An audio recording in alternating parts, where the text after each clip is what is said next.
Exclamation points in movie titles always trip me up. I mean, pronunciation-wise. I never know where the stress goes. Is it, I know where I'm going, or I know where I'm going, or I know where I'm going? Also, no need to shout, Powell and Pressburger. Seriously. Chill.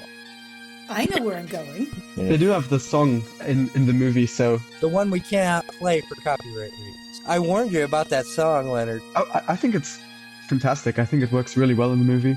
So I don't know why you dislike it that much. You've been in Scotland too long, laddie. It's corrupted your sense of music. Anyway, I'm Eric Trommater. I'm Erin Brown. I'm Jennifer Trujillo. And I'm Leonard Hockerts, and this is World Cinema History.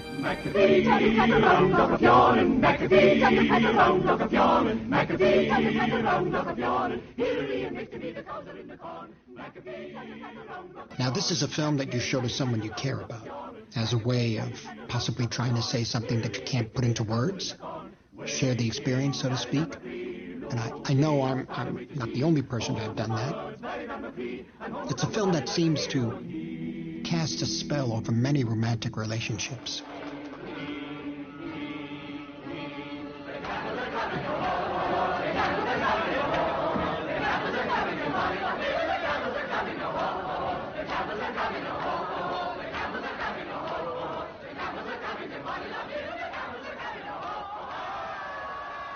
The film has something which is rather unusual for the Archers, a conventional happy ending. But this romance is a truly enchanted creation.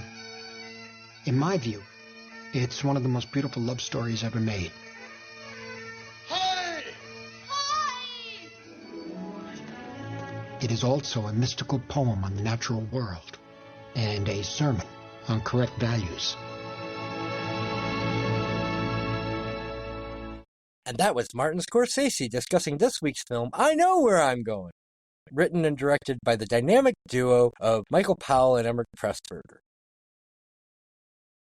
Whether you agree that it's the greatest love story or not, as Martin Scorsese says, a plot summary may actually make it sound something like a Hallmark Channel movie. Joan Webster, a headstrong young lass of 25, played by Wendy Hiller, goes off to Culloren in the Hebrides to marry an industrialist, Sir Robert Bellinger, one of the richest men in England, who is also her father's age. En route to her wedding destination, she is waylaid on the island of Mull, first by fog and then by a full-force gale. Meanwhile, she meets a naval captain named Torquil McNeil on leave, Roger Livsey, who we covered as Candy in The Life and Death of Colonel Blimp, and Archie Rice's father in The Entertainer, who is the Lord of the Island. She develops feelings for him and must get off the island before those feelings turn into love, and her lifetime desire to become a rich man's trophy wife is ruined by Cupid's arrow.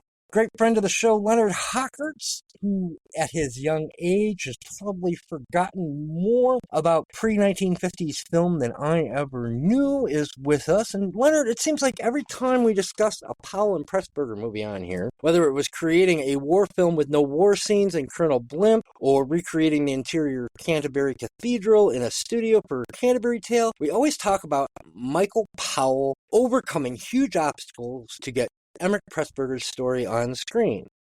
And here, the film was made in the Hebrides, except for Roger Livsey's scenes, which were all filmed in London with a stand-in for the scenes in Scotland. I swore on this viewing I was going to try and figure out which shots were Livsey's and which were the stand-in this time. But gosh darn it, if I got so caught up in the movie magic that I forgot to look. I suppose that's the magic of Powell and Pressburger. Leonard, your opening thoughts on I Know Where I'm Going! Yeah, I think it is a fantastic movie. I think, generally speaking, with all of Powell and Pressburger's movies, they're often a little bit weird, and that makes them stand out to me. For example, like the way just it goes back into the history in Colonel Blimp, as we spoke about that, I found that very fascinating. And in here, this is just an incredibly weird movie. The song that just starts during that train scene, it feels like something that no director would put in, but they just did, and I feel like that just makes the movie better. Or the extended sequence on the boat towards the climax of it, which goes on for quite a while, but it just works incredibly well. I think those kind of things where the movie diverts from what other directors would have probably done make it quite special. I'm also very puzzled, I have to say, that Roger Livsey didn't want to go to the Isle of Mull to film this, because personally, if I had a work trip where I would be able to just roam around the Isle of Mull for a while, I would definitely take the opportunity. But Oh it yeah, seems I he could totally preferred. see that. You bring your fishing pole, and oh my God, yeah, paradise. Yeah, exactly. I think that does sound really cool. When we are on the Isle of Mull, we're very isolated from the rest of civilization. We kind of move away from the beginning where we're in London, and then a couple scenes in Glasgow, and then on the Isle of Mull where we have just this telephone box that's in between two towns, making it kind of very weirdly placed. And right next to a waterfall, so nobody can hear anything when you're talking on the telephone. Yes, exactly. Yeah. And this telephone box really does exist. I have a friend, for example, who's actually been there, and, and it is kind of a little bit of a historical landmark now because the movie made it famous, but it genuinely does exist next to a waterfall, and it's very bizarre. Now, It's is a the bit, the story movie that is, they tell true? Both sides wanted the phone on their side of the island, and that was the dead middle spot, and it hadn't rained that year, so they forgot about the waterfall? I don't know whether that is true. I did look it up and I couldn't find out what the exact history of it is, but there's a telephone box just where there's no civilizations. So those would be some of my opening thoughts. Thanks, Leonard. Jennifer Trujillo, this was, I'm assuming, your first viewing of this film. Have you ever heard of the dynamic duo of Powell and Pressburger before this? And what are your opening thoughts on I Know Where I'm Going? I would sing the song in my head from the movie because it's catchy, but so I know where I'm going. I don't know that I know where I'm going with this. That we just got another copyright strike. Thanks, Jennifer. I sang it. That counts as copyright. Yes, this is my first viewing of this film. I believe I had not seen it. I had seen some of their other films. Yeah, I had just sort of forgotten this whole connection and legacy of these films. I enjoyed this film very much. It was beautifully shot. I mean, the shadows and the lights and the things that they did were really cool and fun to enjoy just as a watcher, right? As an audience member, but also cool to think about in movie making magic. Like, how did they do this and how did they do that? And made me look up things and learn things. It's interesting that you brought up the Roger Livsey thing because upon watching, I was confused. I was like, wow, what's with this actor? Are there two actors? Did they have a stand-in? I couldn't figure it out. I did see the discrepancies and was like, this is really weird. And I didn't find out until later in looking at stuff that Roger Livsey wasn't even there. That they filmed all of the stuff on location without him, and then the rest of the stuff where they're together in a studio, which is bizarre and remarkable, and also weird. If I don't know who they had someone else that they wanted to do it, and he couldn't get there, James and then Mason.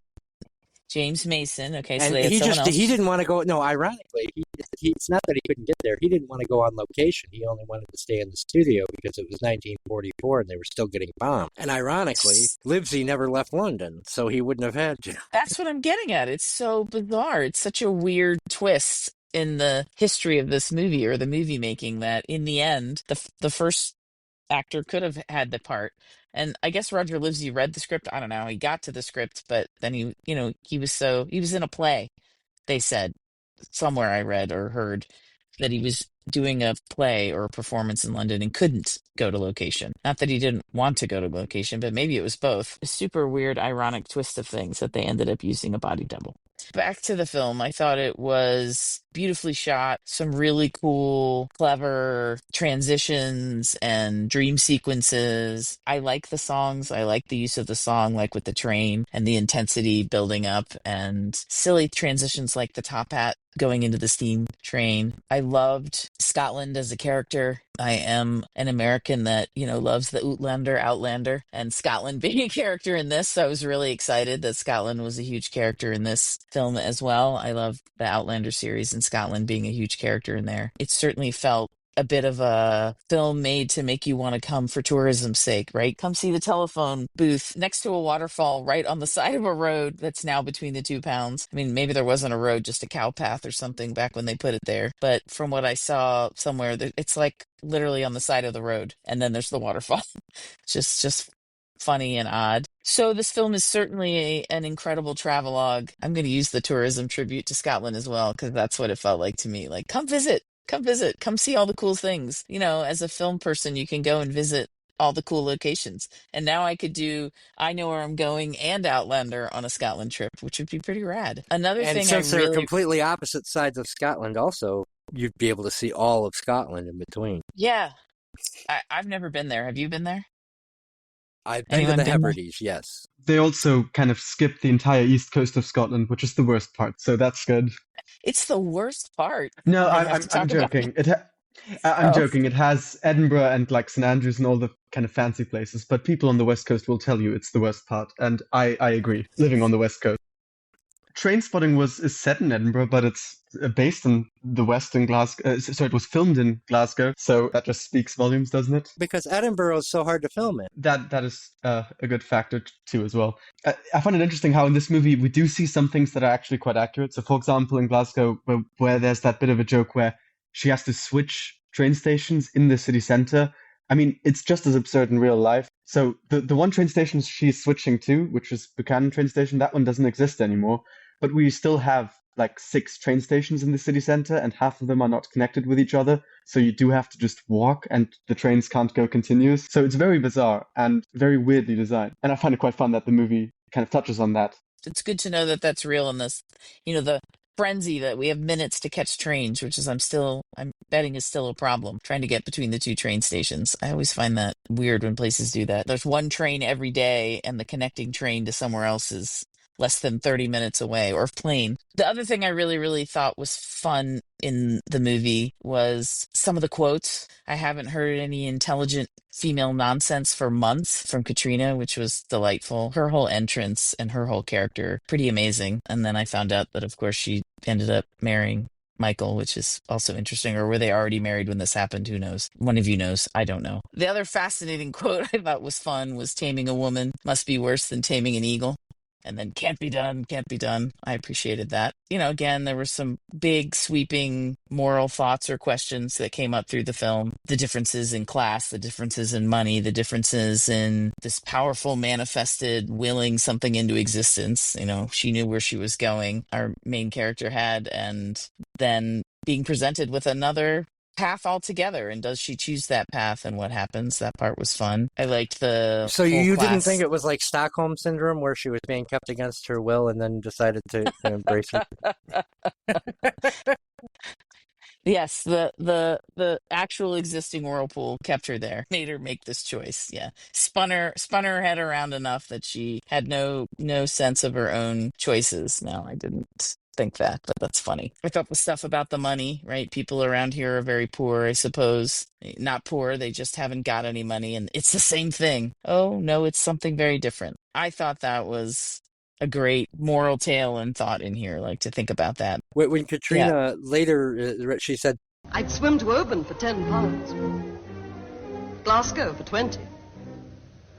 and when she said, well, I thought money wasn't important to you, it's like, well, that's only because we don't have it. Yeah, that was an interesting, weird. It kind of pulled the air out of the other part of it for me when I heard that part, I have to say, because I liked the other part. Pressburger called this and A Canterbury Tale a pair of films that were made at the end of the war as a stalwart against what they felt was the growing materialism of the emerging middle class in England. When you pick up on that, that's something that Pressburger absolutely felt like that was the central theme of this film. Who are you to be giving orders? You that come in the city with your airs and graces and your heart of stone? Why should you think that our lives don't matter at all, and that yours are so important? So he put it in there in his magic writing the script in a week thing. I also want to ask all of you about that, because there was this other thing that talked about the head of the script department of Paramount Studios in Hollywood told Emeric Pressburger that the script of this movie was used by that Paramount executive as an example of a perfect screenplay, and that he would pull it out often to point that out. And that's fascinating that he wrote it in a week. And is it a perfect screenplay? Do people think that? I don't know.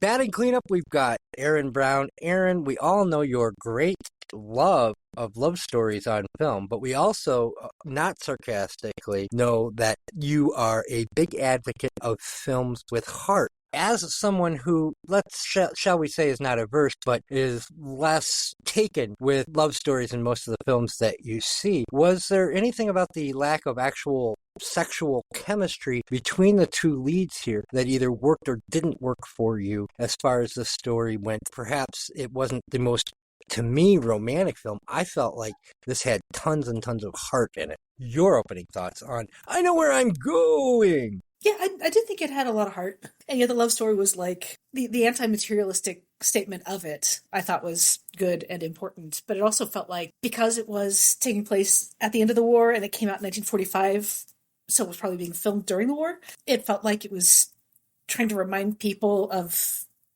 good times and, you know, things were better before the war and we'll just get through this, and just with all the nostalgia and everything like that. I think it was really aiming for that feel. I'm not going to say the love story was unnecessary, because it was the whole reason anybody was doing anything. It was kind of, for me, it was kind of standard romantic comedy. We're going to throw these characters together and make them kiss kind of a thing. It was done well, I thought. There really wasn't a lot of chemistry between the actors, but I think that was more the acting style and the time period. I didn't dislike it. I'm going to say that. I did not dislike the film at all. I thought it was pretty cute, and it had some really funny moments, but it also had things where I'm like, what are these accents?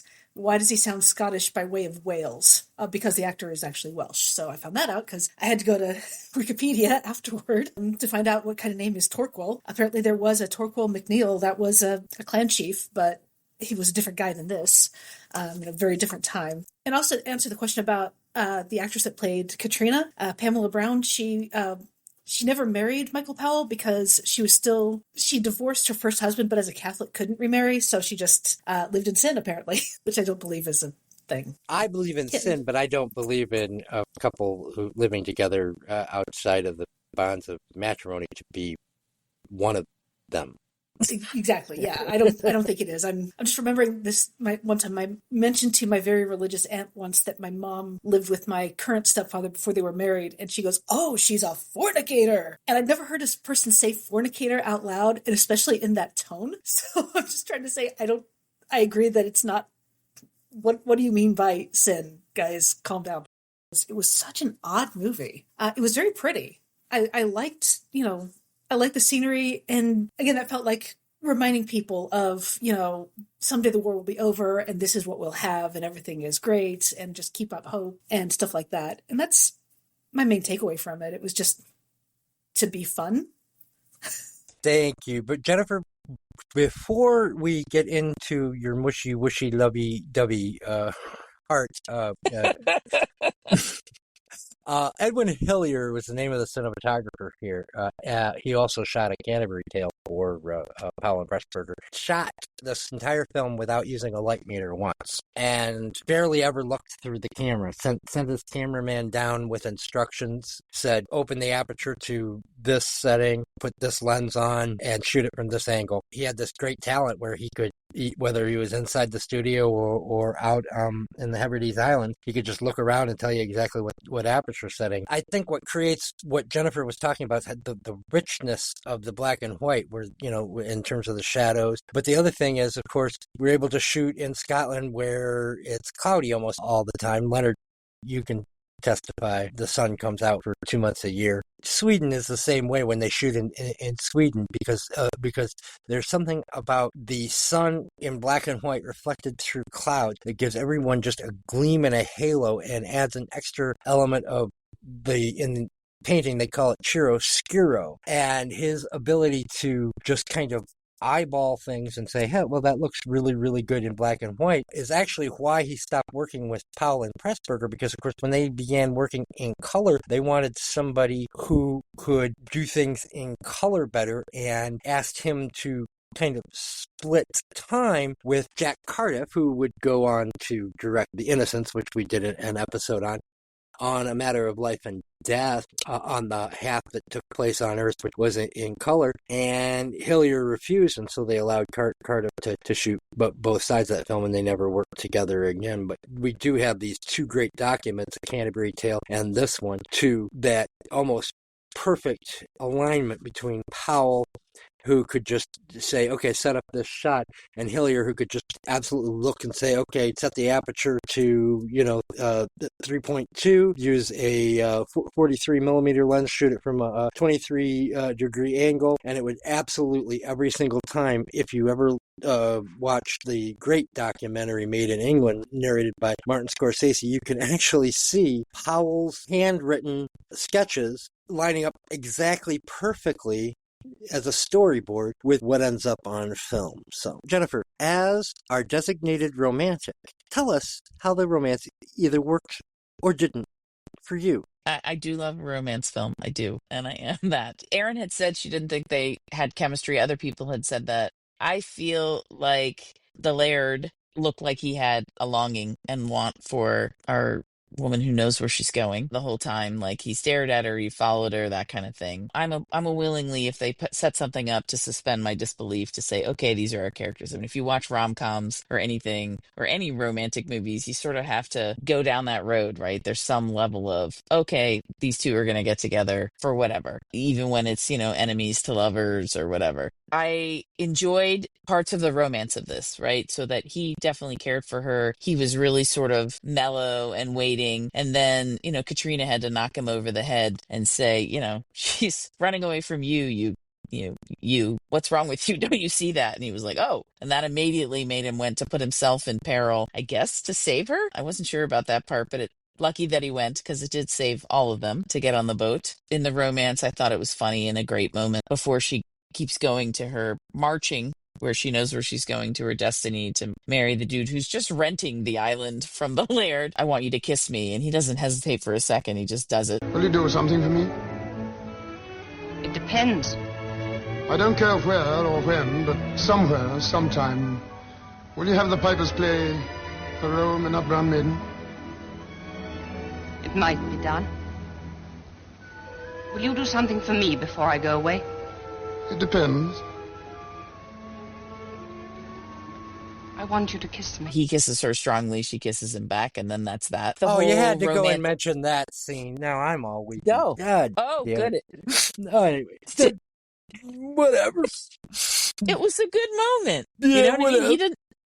He didn't hesitate. Some of us might have hesitated in that moment. And he just was like, okay, this is my window. I'm in. And also the romance of the curse, right? If the curse was really actually, it's a twist on the curse. I thought that was a really romantic writing thing, right? You end up chained to a woman for all of your life. Now, in the original part of the curse, it brought them to their death. But in this instance, it's going to make sure they have a long-term committed relationship. He's never going to leave a free man, and he'll be chained to this woman all of his days.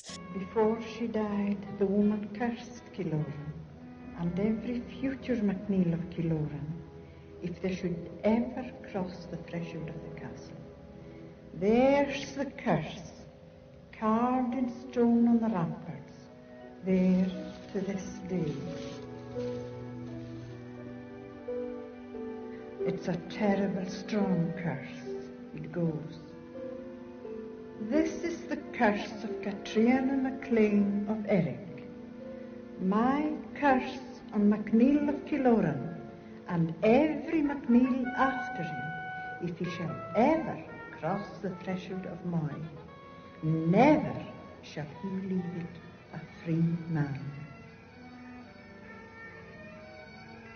So on the romance sides, the first time I was like, oh, look, this was a nice, fun, romantic thing. Now, I didn't really like, that's one of my problems when I watch a film and I don't like the characters. She knows what she wants for sure, but she comes across She knows where she's going. Right. She knows where she's going and what she wants, and she's quite manipulative, calculated, Machiavellian gold digger, right? Like she's just, this is it. I mean, the whole joke of marrying a corporation, I mean, it goes into the moral tale of the money and all that, but I mean, talk about anything. She's obsessed with this. I'm going to have the best things. And even her darling daddy makes fun of her. Like, you're acting like you have all this money and you don't yet. And they make fun of that with the different people through the film that they meet and the different peoples of different stature, right? They show all these contrasts of personality, but The guy I don't know built a that swimming pool. Why would you want to swim in a swimming pool when you can swim inside the Hebrides in the Atlantic Ocean, right outside the Arctic Circle? What is wrong with these people? Why wouldn't you want to wade out and go out and catch your own smelly fish instead of buying it from a fishmonger? Weirdos, just weirdos out there. I tell you, it's not right. Get off my lawn, you rich people. right.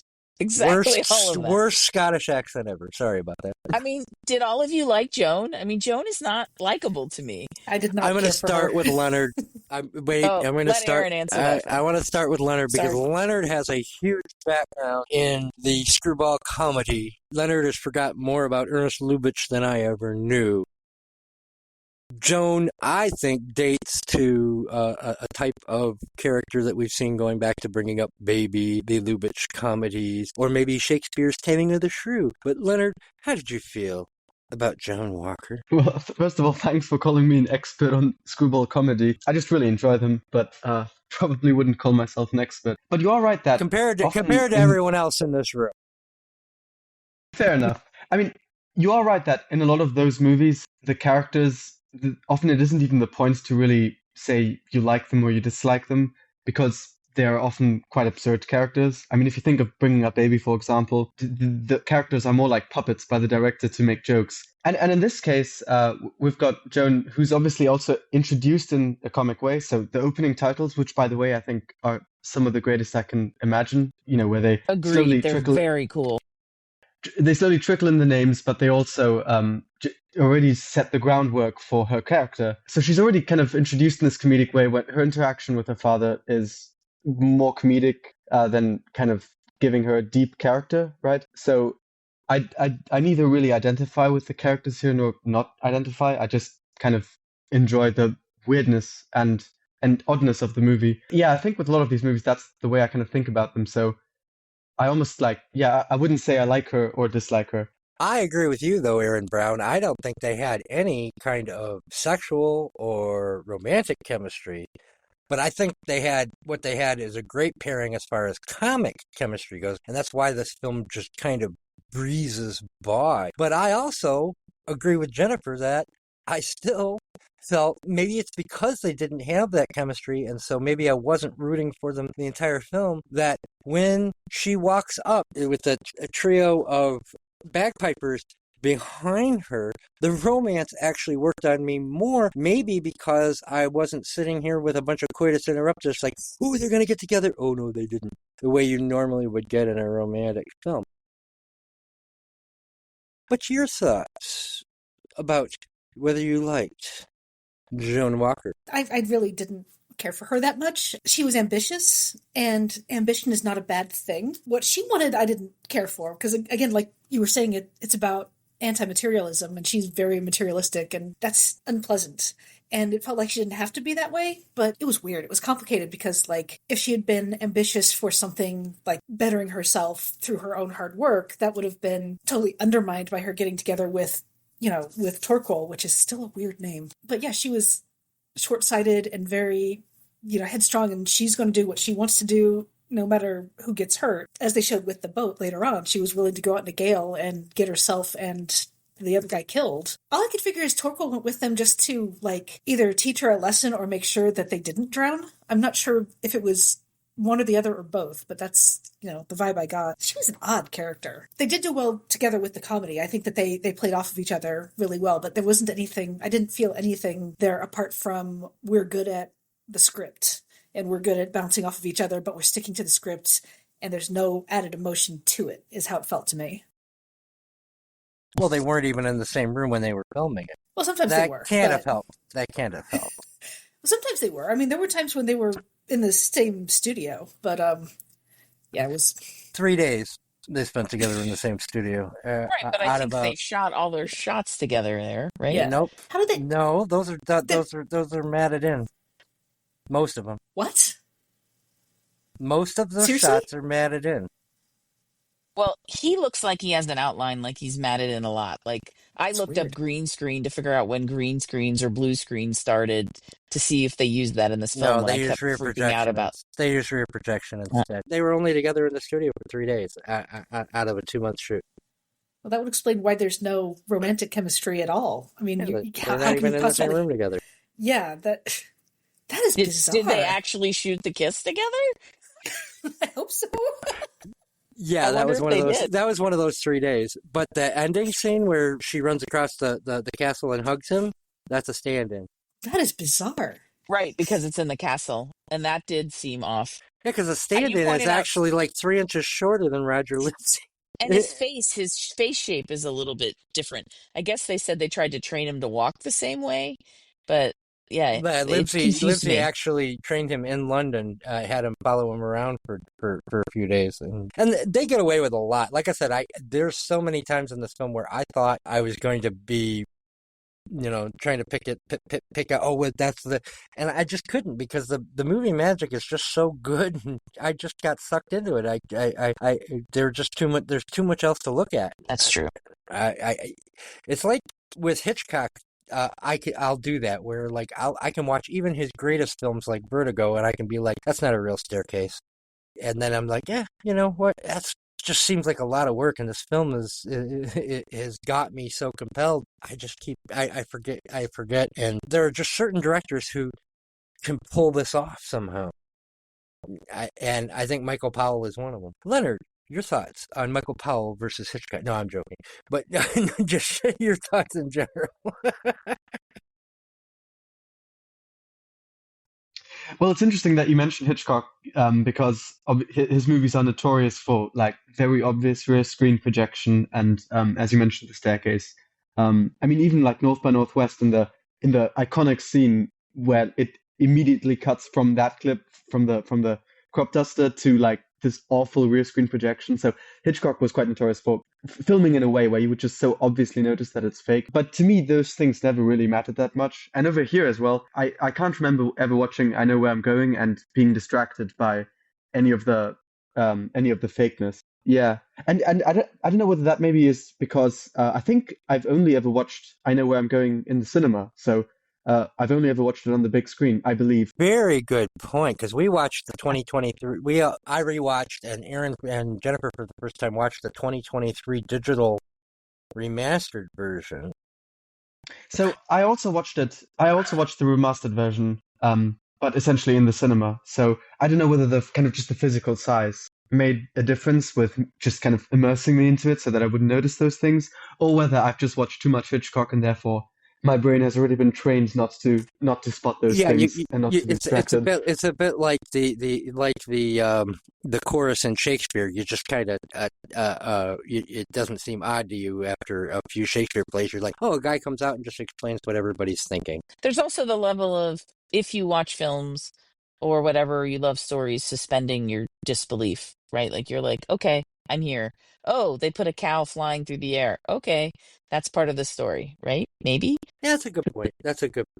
I do have another point on this when it comes to how they shot the whirlpool scene. The Oh, I want to know about that.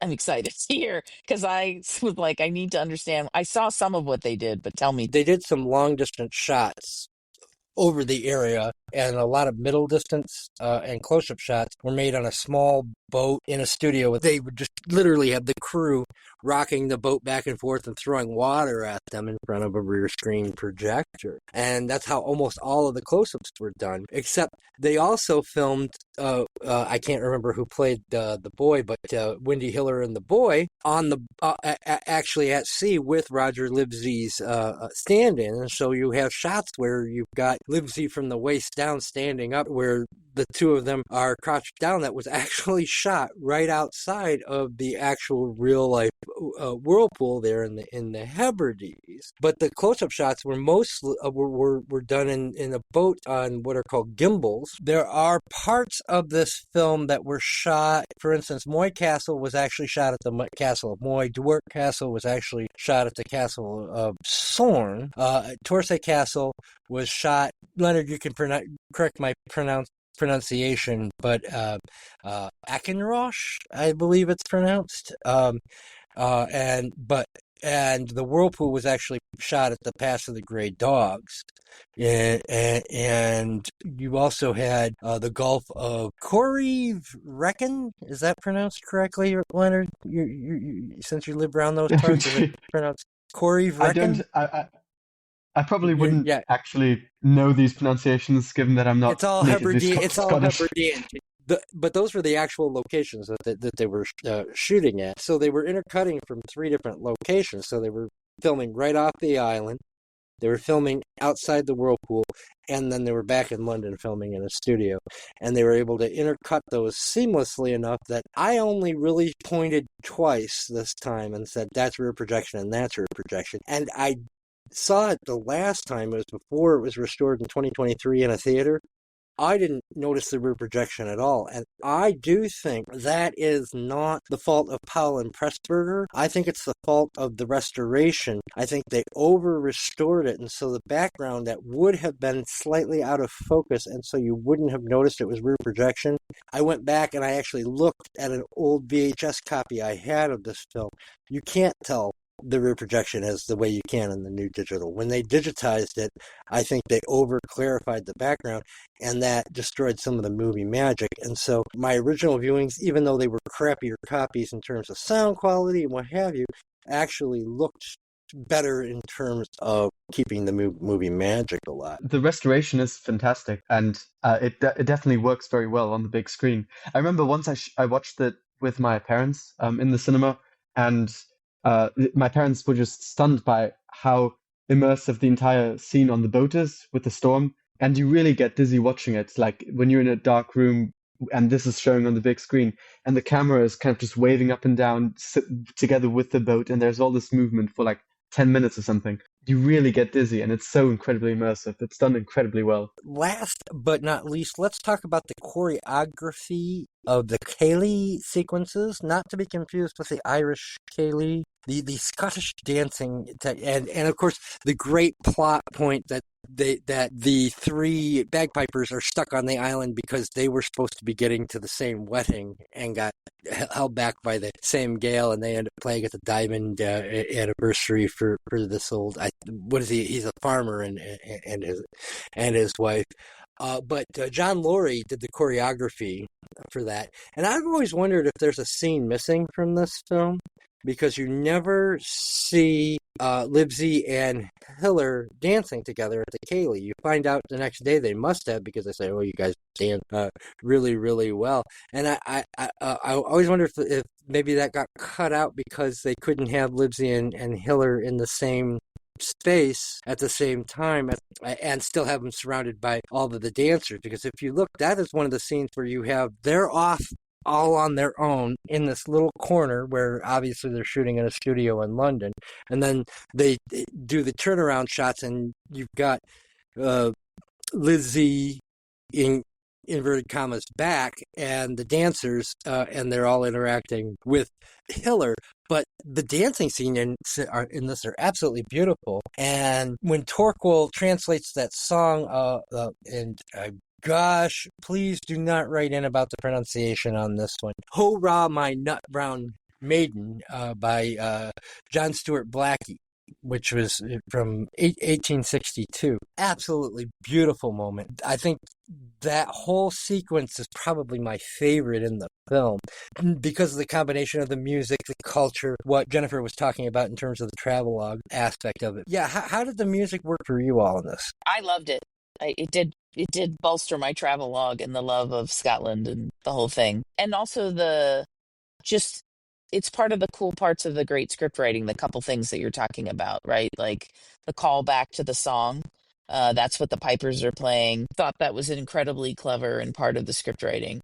Just like the way they pulled in the curse in different ways and twisted it. I thought that was smart. Separate, I'm going to find it. I'm going to look for it. I think I think she's dancing with the body double somewhere in one of those scenes, but I'm not sure. And I'm going to look for it, try to find it for you, because I think they're on the right of center where my brain remembers it. I mean, it's not him, it's her and the body double, but it's a faraway shot of them dancing. I thought the use of the music through the whole film was clever, like with the beginning with the train sequence and making the singing, like I know where I'm going, that's clever. The speeding up of the song with the speeding up of the train was clever. Erin Brown, how about the music and dancing? Did it have a nice beat and you could dance to it? I can't dance to anything, but that's just I'm genetically not able to dance because I have no rhythm. But Because So we're white.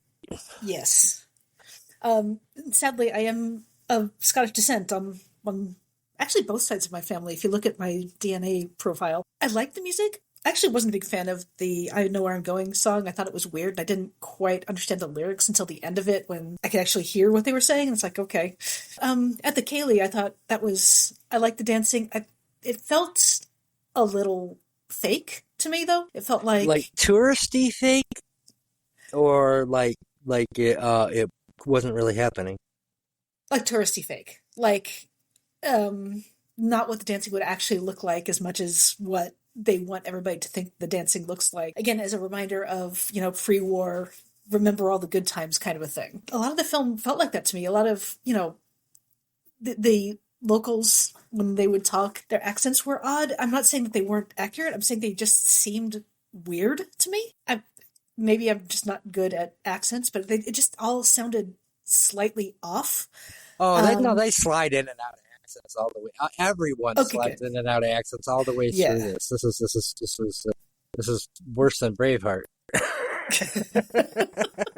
Which is hard to do because I didn't care for that movie at all. But Oh, no, I didn't mean it's worse than Braveheart as a film. It's much better than Braveheart as a film. It's worse definitely, than Braveheart in terms of the accents. consistency of the acting. Yeah.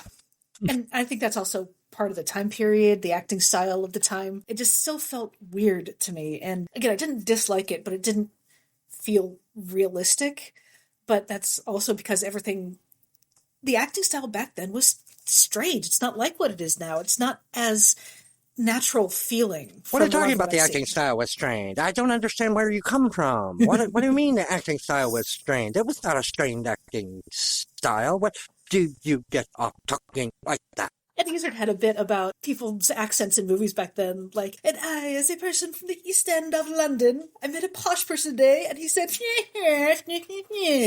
and I believe him.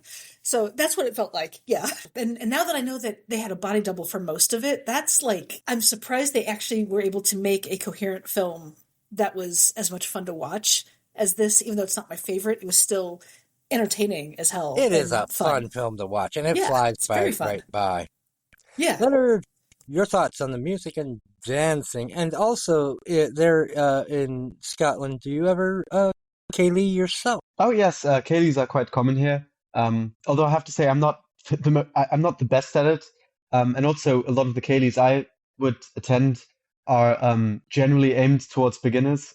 So they're often like kind of university Ceilidhs, meaning that there's a lot of explaining, like a lot of tutorials at the beginning of how the next dance will work, and then everyone does their best. And I'm probably in the mid-range of how good you can be. But it is definitely also true. I've spoken to more experienced dancers, and they say that when you go to a Ceilidh where everyone is more experienced, they can just say the name of the dance they're playing, and then everyone will know what they're doing. And it's very clean, and it's a very organized dance then. But I've never attended one of those. And regarding what you said, that this is a bit of a touristy film, this is 100% true. So, for example, I spoke to an older gentleman in the steam room lately, and I mentioned this movie, and he said, oh yes, this is definitely Showcase Scotland and not kind of a real Scotland movie. A lot of the things you see in this film are rooted in Scottish culture, and like it is something you would see, but they kind of really compress a lot of the top 5% of most touristy things you can do and put that all into this one movie. The bagpipes are obviously rarer than, you wouldn't go to just somewhere on the islands and then see a Ceilidh with bagpipes. And of course the movie does acknowledge that. But that's explained in the film, yes. because they are stranded there because they were on their way to her wedding where you would see bagpipes if a millionaire is getting married. The movie does this incredibly well because the movie does acknowledge a lot of those things, like with the bagpipes. It is true that, this film definitely does show the kind of the fanciest part of Scottish culture, and So it is very kind of showcasey in that sense. But I You know think what it works movie it incredibly reminded well. me of from more modern times was Local Hero. Have you ever seen that? With I have not Burt seen that, no. Lancaster. It's about an American oil guy who is supposed to buy up some oil land in Scotland, and his meeting with the Scottish people of a small island with hilarity and romance ensuing. So basically, that's it. So, just made in the 1980s, but highly recommend it, absolutely. But this is, I think, 20 times better, quite honestly, because this, I don't think, has the hallmarky feeling of the ending, which we're going to talk about the ending before we stop. And regarding the music, I think, as I mentioned, I think it's absolutely fantastic. I just love everything, how it works together. I mean, I'll agree that the song is not the most musically challenging, piece of composition that you will ever hear, but I just think the way it's just so bizarre, and everything how it just fits together. I think that really just elevates the movie. I love also the theme that kind of drowns over large parts of the ending and just other parts of dramatic moments. I think it's I love the way it's so melodramatic and how the music just feeds into that. Before we wrap this up, I got to talk about the ending. And we all know the past is a different country and they did things differently there. Is the joke of the ending, because of course you have the little thing in the middle where if you count the beams, your wish will come true, but because it's a Faustian deal, the wind that blows the fog away is going to turn into a gale that's going to stick you on the island. And all of that. And so magic is a thing in all Powell and Pressburger, the miracle, whether it's the miracle of Canterbury, whether it is the literal heaven and earth and a matter of life and death. The ending of this, where the curse is that you're going to be chained forever, and that chain is holy matrimony to the woman that you love. Ha, ha, ha, ha, ha. And again, past is a different country, but misogynist much? I'm going to start with you, Erin Brown. Yeah. I noticed that too. The whole how to tame a woman thing early on, and well, you can't. Can't be done. It's like, how does one tame a woman? One does not. One treats a woman like a human being and lets her decide if she wants to be part of whatever is going on right now. That's so hard. Thinking about women as people, holy shit! Marriage being chained to someone. It's like, really, seriously. I mean, he seemed to want that, and a which curse. is, and a curse, right? God, it was, yeah. But I mean, although depending on how you felt about Ms. Morgan, maybe she was a bit of a, because they kind of had him down as somebody who didn't have two nickels to rub together. Yeah. And she seemed like she might be a bit of a spendthrift. So, something kind of funny.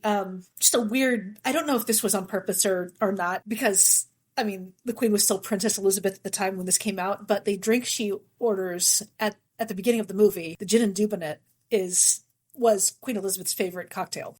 There's definitely misogyny throughout this film. There's also some points of some counterpoints, like Katrina being sort of, I mean, it's the wartime. It's when women got to be independent or separate if they could be on some levels. But, she's a hunter, she's a fisher, she cooks, cleans, takes care of the house. Do you think she's queer-coded? I want her to be. Asking.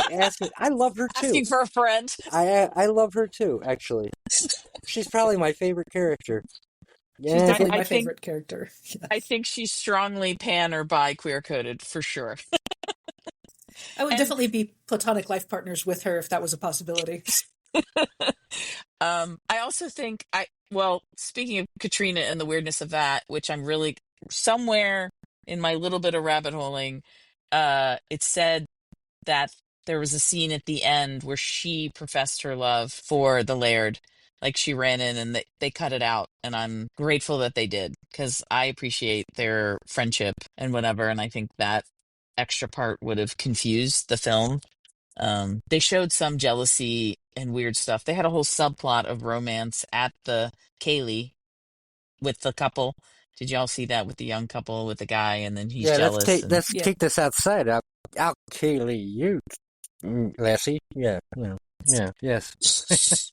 So there's And then when misogyny she for comes sure. back, it's just a no. Right? And I was like, "Aw, people have absolutely no idea who are and were just introduced to me 2 minutes ago." But they had a sweet moment. They gave us a very quick romance story there. So this is the romantic in me. I appreciated that. There's a quick romance there. The twisting of the curse spun it, but the idea of a ball and chain or staying together, for me, I'm a romantic, but there's a level of it's choice. Yes, you're being chained together every day, but he chose that. He went into the castle. He chose that thing. She chose it by turning away from the boat and marching up the road with her pipers to go back to him. She has agency then. She certainly had agency. Yeah, she chose to flee back to her captors. Who captured who? And there's the whole, if you want to go with her being Machiavellian and crafty, which Erin brought up the boat, and I think it's one of the grossest things about her that I don't like, that she would use the money, little bit of money to her as huge leverage to put those people at risk, to destroy that guy's life, the young man's life, the young people's romance is gross about her. But and that's the whole anti-materialist theme right there, because that's when instead of Emeric Pressburger standing up on a soda box and yelling at us, I'm making a $230,000 film to tell you are trapped by your materialist life. He's able to make it slightly more subtle. In the end, it's actually interesting. She catches someone of more worth. Right? Maybe not in money, but he is the laird. He's the king of this, in the head of this clan. He's the laird of that island. He can catch salmon. He can catch salmon. He can hunt. He can serve. Like, he's a pretty all-around guy. Like, he serves the other woman when they go to that house, which was fascinating to me. His character had a lot of depth. I liked his character a lot more than her. It's like me liking my Jamie and Outlander, I guess. Anyways, there's in a romance sense, is a thing of choice. Like, I choose you every day in whatever relationship you have. You do have a choice, and I think the trick of a long-term committed relationship is, I don't know the answer, but I ask people all the time. I mean, the romantic in me all the time asks couples, and it's usually and the practical in me chooses a heated swimming pool over swimming outside the fucking Hebrides in freezing weather 100% of the time. I would choose both. I would love both. I'd like a hot tub, a heated swimming pool, and the ocean. And I would choose the all the degrees from hot to cold. But the romance in me likes the choice. Go, Erin. I wonder what their relationship would be like after the film. It leaves us off on this positive note, but like, she's not going to change overnight. She's going to still try to get what she wants. Yeah, but isn't this the same ending we always get for these, the Bull Durham ending? Bull Durham, Susan Sarandon, and Kevin Costner are sitting on a porch, and Susan Sarandon's about to tell a big story, and Bull Durham turns to her and says, "Listen, I've got the rest of my fucking life to hear your stories. You don't have to tell them to me all at once." That's the ending of the film. Isn't this the typical Bull Durham ending, where I think you do get a sense that, this is how their relationship is, and this is how they're going to relate to each other, and that I like that there's not a lot of chemistry between the two, because I think it's actually a much more workable relationship. One thing I liked is that about the ending is when she came up the hill with the pipers playing the song he had asked her to play. I mean, she's going into this relationship with the same drive that she's been going after everything else in her life. And I really like that. But I still feel like, does he know that's what she's like? Does she know what he's really like? Are they going to really be compatible in the long run? They're just leaving us with a potential happy ending where it's happy for the moment, but we don't know what it's going to look like later. And I just thought that was that was an odd ending to me, but I think all romantic comedies end in everything's perfect right now and nobody thinks about the future. Which is kind of why the ending of The Graduate was interesting, because they're on the bus, the camera's on them for such a long time, and you actually finally get a little bit of the uncertainty of, did we do the right thing? Leonard, I'm going to let you finish off this conversation on misogyny, because you're a man, so, your opinion must be the most important, right? Stop it. Yeah, I mean, I definitely don't think that I can contribute much to this aspect of yeah, no, me neither. Conversation. Me neither. I mean, all I can say, and honestly, I would lose respect for you if you did have an opinion. Yeah. Enough about misogyny. What do men think about misogyny? That's the important thing. Please mansplain it to me, please. I think she doesn't. I think she has agency, like Erin said. I like that about it. I think she's given a lot of agency throughout this film, and I think if you compare this to a film made even in like the 2010s, she has a lot more agency than even all but a handful of films made very, very recently than most heroines. I do think, though, that the past being a different country, we can, just as I was laughing at the children smoking and the Richard Marx on the soundtrack of Near Dark, I can laugh at just how obviously over-the-top misogynist the ironic twist at the end of this film is, and how it didn't even occur to anyone on that set, including the women, just how bad that was going to age. And that's my opinion on that. I think women back then didn't recognize that as misogyny either. I think misogyny was so much more pervasive without anybody really speaking out about it in the mainstream that they would have thought it was funny. Because I think it was meant to be kind of funny at the same time as being, Oh yeah, no. And I get the joke, and I do think it's funny, but I think it's funny in the same way that sometimes a joke can be true and also offensive. Oh yeah. I'm just thinking about my grandparents' attitude towards women, and they would have thought that was great, but... No, that's a very, very good point. The past is a different country, and they did things differently there. But as far as the rest of how women experience misogyny, I wouldn't touch that question with a 20-foot pole as a white cis male. I think that's probably for the best, because, a lot of things that the best thing we can do as allies is just shut up and listen. And I'm not telling you to shut up. I'm just saying, I think you understand. All right, stop. That part. Collaborate and listen. Got it. Exactly. You got it. So Vanilla Ice had been telling us all along. I'm going to wrap this up, though, because we have gone just a little bit longer than I wanted to. I am going to start with Leonard. And your final thoughts on I Know Where I Go. So I think it is a fantastic movie. And it definitely also grows on me the more I watch it. I believe I've seen this 3 or 4 times now, and I can notice how I prefer it with each viewing. As I mentioned, I like the oddness of the movie, and just how bizarre most of it is. Thanks for having me. Well, I believe this episode was your idea. On Twitter, if I remember correctly. Jennifer, your final thoughts on I Know Where I'm Going? I certainly think it's a film that's worth a watch from a storytelling perspective, from an audience getting swept up into the story. I also think it's a film that's worth a watch from a cinephile perspective, or the mechanical aspects of making a film, like with the lighting, with the shots, with what they did, with all the movie magic that they pulled into this. And I thought it was worth pointing out that I didn't know whether the whirlpool was a real thing or not. And I was like, wow, they did this whole thing. And then I had to look to say that is an actual thing. Another character that they pulled into the film with an actual whirlpool that exists in the world. I mean, they build their romance even at the Kaylee. They do some weird stuff for sure. Like they have that moment of connection when she's up on the ladder looking at each other. She wants to go. They have the moment of starting to realize that something's going on between them. He does a really weird misogynist thing of boxing her in on the ladder and not letting her go, which bothered me for sure. I don't know. It's a film worth watching. Syndrome. I don't know about that.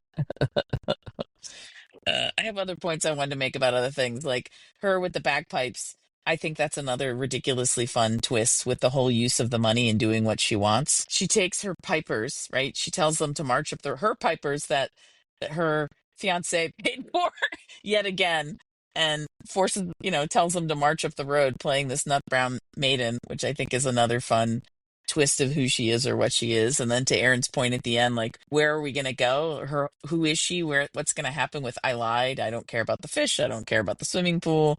It does open you up on an end of, I mean, we get a happy, open, questioning ending, which was nice. I think it's worth a watch for lots of reasons. And there's definitely things to be talked about with the film on every level, on the moral tales, on the travelogue, on the music, all the things that you so cleverly brought up today in our discussion. And I hope that our listeners or your listeners get into the discussion, watch the film, enjoy the film, and tell us what you thought about it. And did you like the romance? Did you believe the romance? Did you think they had chemistry? I think I'm the only one here that thought they had any chemistry, or they both acted well enough to show some chemistry. Him more than her, for sure.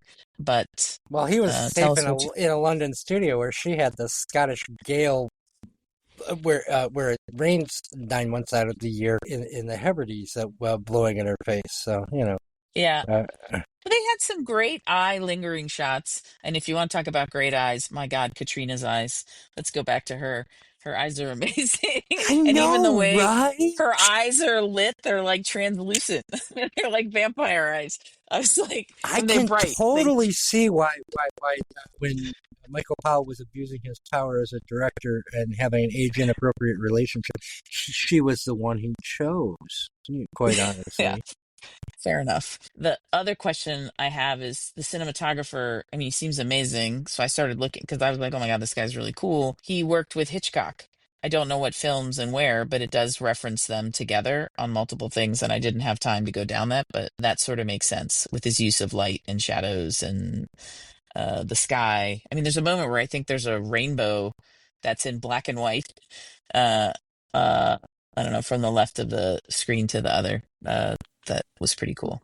Yeah, Anyways, I enjoyed it. Well, go ahead, Erin. Go, please. Yeah, when they were on the mountain looking for the hawk, there was that streak that was a rainbow in black and white. That was wild. On the left, right? Yeah. Amazing. Yeah. Okay, you saw the same thing I did. I was like, that's really cool. Yeah, right over the stand-in for Tuckwell. Yeah. I went down a whole rabbit. It's a beautiful shot. It's beautiful. I mean, the birds are really cool through the film. I got obsessed with those. I love birds of prey. I think it's a peregrine falcon, the golden eagle. I've seen those in life.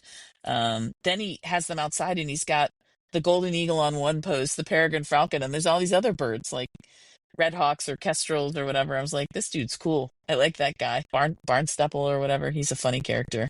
I guess he's in there for comedic relief and moving the story along, but he's funny. He's my second favorite character. Yeah. Yeah. And my third favorite character, who is a reoccurring character in every one of these films from the 40s from Powell and Pressburger, those are actually Michael Powell's dogs. And they also appear in the Canterbury Fairy Tale. They also appear in Colonel Blimp, and they also appear in 49th Parallel. The Spaniels in Yes. the Cocker Spaniels or Spaniels, not the deerhounds or Afghans. I think they're the Afghans. Yeah, no, not the Afghans. I don't know that they're Afghans. They look like Afghans because they got the shaggy over the eyes thing. But they also look like. Go ahead, Erin. Irish wolfhounds. Possibly? Yes, I think they're Irish wolfhounds, and everyone calls them Afghans. I think they're Irish wolfhounds. I'm gonna have to figure that out, but yeah, which makes more sense in a hunting sense. Tell us in the comments. What do you think? There you go. Tell us in the comments. What are the dogs? Find this out for me. Also, figure out all the birds. That would be great. Anyone that's a birder, tell me what the other birds of prey are. I tried with Google Lens and screenshots, and it did not work for me. So I need somebody with a better trained eye to tell me all of the birds that they use, the hunting birds, because I think they're cool. Yeah, so please watch the film and tell us what you think and ask some questions and give us questions to answer, because that's the fun, is talking about the films. And tell me if you know what Hitchcock films, Erwin, he's Hillier or Hiller? Now I have his name wrong. He's Hillier and Wendy Hiller. She was also in A Man for All Seasons. She played Thomas More's wife in A Man for All Seasons. She'd probably be as well known as Deborah Carr, except she did most of her work on the stage. But she was very, very famous for George Bernard Shaw adaptations. For instance, she was the original Eliza Doolittle in Pygmalion on screen. So she did have a very, very big career both in England and here in the United States. Very cool. Wasn't Deborah Carr supposed to be in this film originally? No, Wendy Hiller was supposed to be in Life and Death of Colonel Blimp playing the Deborah Carr roles, but she got pregnant. That's it. There you go. Close, though. Good points for trying. Erin Brown, your final thoughts on I Know Where I'm Going.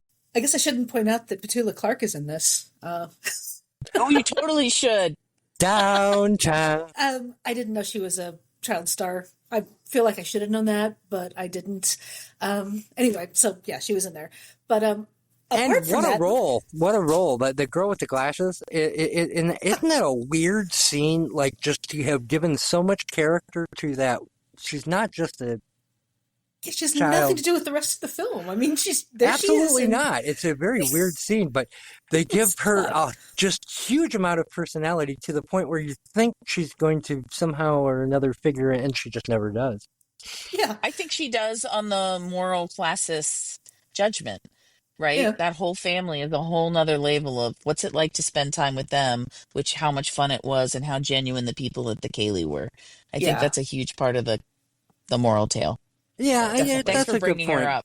That's a good point, yeah, because she at first she seems like she's precocious, and then she becomes kind of, when you see how awful her family is, she seems like she's the voice of reason. Yeah, it was such an odd, I know it was there for a reason, but it just came across really odd. But anyway, my final thoughts on the film, I thought it was cute. It may not be one I'll ever watch again, but I thought it was really cute, and it was fun. So you said you wouldn't watch this again. You liked it enough? I liked it. I don't know that I would seek it out to watch again. I might, if it came on, or if somebody else was watching it, I would, but I don't know if I would ever seek it out. I did send a link. It's not a romantic like you and I, Jennifer. Yeah, no, I like story with romance, not romance is the focus of everything. And because a lot of times what I've seen in movies where it's like there's romance, not the characters aren't both likable, and a lot of times it's written by men who don't like women very much, and so I don't like the women and I can't relate to them, and that annoys me when I'm watching them. So that's why I'm not a huge romance fan. I did send a link to a friend of mine who likes this kind of film, so I'm hoping she watches and comments in the comments on YouTube. We'll see. I just texted it to her, so we'll see. We hope everyone will watch a link of this film and comment on the internet. Absolutely, because it is fun. I mean, it's a fun film. It never drags.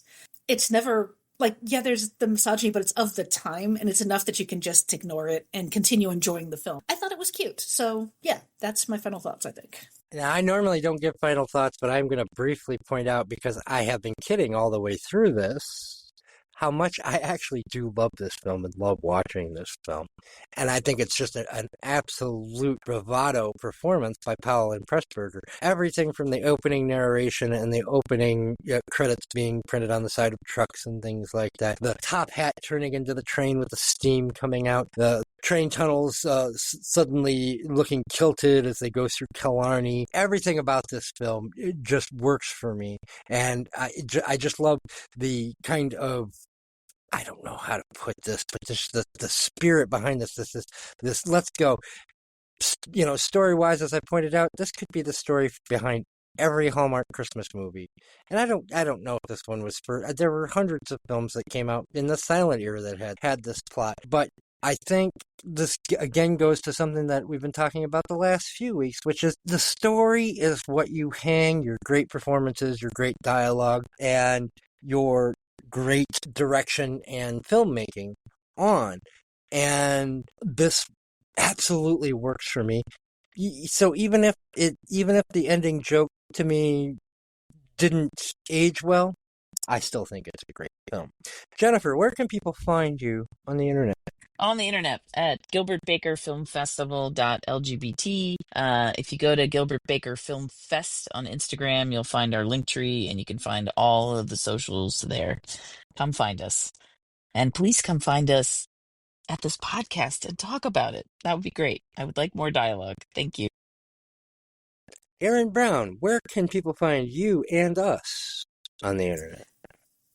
You can find me on Blue Sky at Toad Puppy and on YouTube at Pizza Horse Productions. You can also find this podcast at ko-fi.com/World Cinema History. Go ahead and join us. It's a lot of fun over there. Yeah, that's where you can find us. And I'm still ETROMMATER on the artist formerly known as Twitter. Also, check us out under the same ETROMMATER on Letterboxd, where every film that we have done, I've given a star rating to, and I'm about halfway through 80 films, putting links in the review space to the actual episodes. Join us next week where one of our favorite guests, writer, director, editor Luke Higginson, is going to take us through one of his favorite Japanese films and one of his favorite Japanese directors, Akira Kurosawa's film on aging and mortality, Ikiru. So join us next week with special guest Luke Higginson, director of Relax, I'm from the Future, for Ikiru.